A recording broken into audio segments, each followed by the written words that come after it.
Hello, welcome back.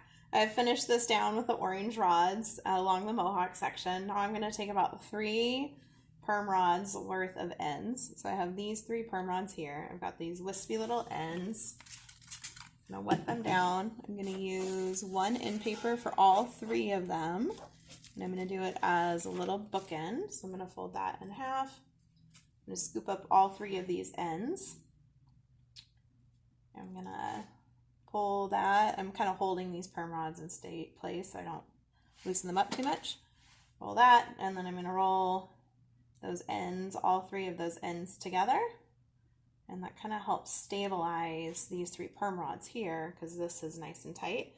And then when I go to put the elastic around it, I want to make sure that it's helping hold that hair. So sometimes you got to move the elastic around to make sure that it actually stays there and doesn't start to unroll. I'm going to do the next 3. Again, a little bookend, scooping up all that hair. And there's not a whole lot of hair in here. And also, it looks like I'm going to have to do 2 because I've got a shorter piece hanging out and then longer one. So sometimes we need to do 2 end papers to get all the lengths of the hair. So you can see how the bottom hair is a little bit longer than the hair above it. So again, pulling that out, grabbing my perm rod, wrapping that around and tightening that up against these 3 perm rods.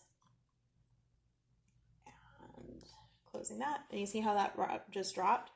So I don't need to redo the whole thing, I just need to change where the elastic is on the hair that's being rolled into the perm rod. Ta-da! And then I'll just do this last one.